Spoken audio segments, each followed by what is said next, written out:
La coopérative, c'est une richesse humaine, c'est la réunion de personnes, surtout de personnes différentes, Oui.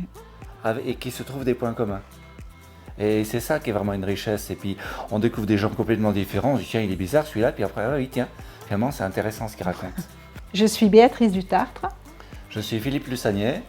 Nous sommes à l'origine du projet de création d'un magasin coopératif et participatif.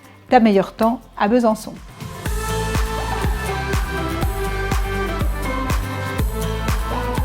J'ai toujours été salariée au sein du même laboratoire pharmaceutique. J'ai pu bénéficier d'une cessation d'activité anticipée qui m'a donné du temps libre.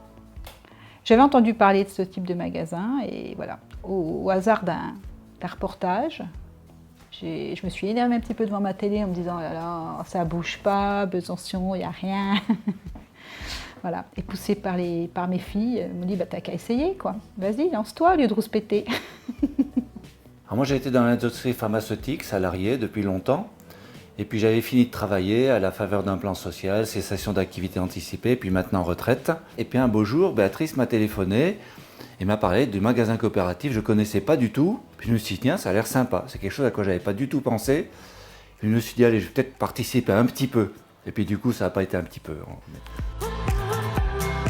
Ta meilleur temps, c'est un magasin participatif, coopératif, où chaque personne qui veut venir faire ses courses doit, 1, être coopérateur, et 2, donner 3 heures de son temps toutes les 4 semaines pour participer au bon fonctionnement du magasin.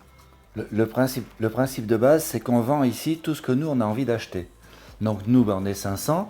Alors sur les 500, la plupart ont envie d'acheter du bio, la plupart ont envie d'acheter du local, il y en a qui ont envie d'acheter telle ou telle chose. Nous fonctionnons avec un seul salarié, qui est Thomas, qui est issu de la grande distribution et qui est principalement responsable des achats. Il est aussi le trait d'union dans le magasin entre les différentes équipes de coopérateurs qui se succèdent tout au long de la journée. Donc on a des pôles de travail, on ne va pas dire le mot travail, mais c'est quand même des pôles de travail. Donc la gestion, l'informatique, la communication, les achats. Dans chaque pôle, il y a ce qu'on appelle un référent.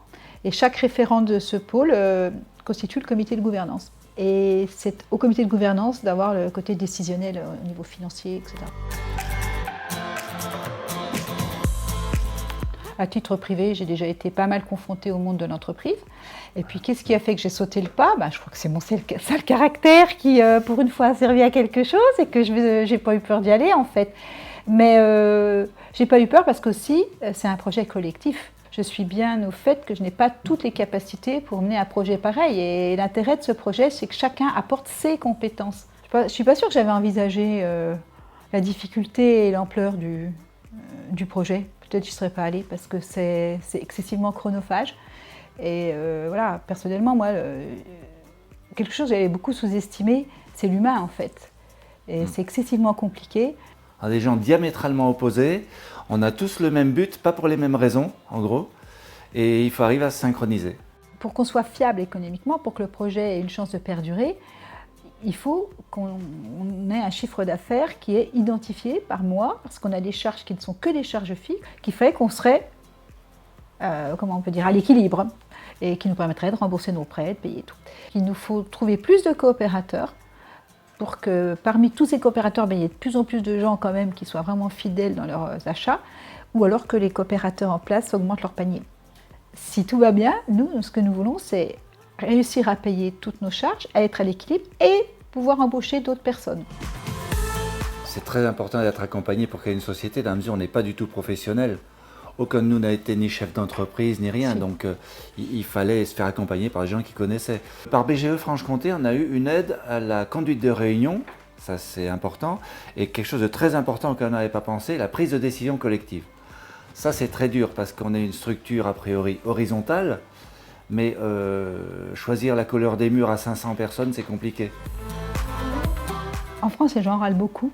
Et moi, ce qui m'a motivée, c'est d'essayer d'être en accord avec ce que je suis. Au quotidien, quand on parle des petits points à régler quotidiennement, on est beaucoup dans le stress, dans les problèmes à régler et tout. Et de temps en temps, prendre un peu de recul, on se dit au fait, globalement quand même, on est vachement content. Ah bah oui, c'est vrai quand même, oui. On s'auto... Ouais. De temps en temps, on sort un petit peu du petit souci heure par heure, on se dit, ah quand même, dans l'ensemble, c'est super.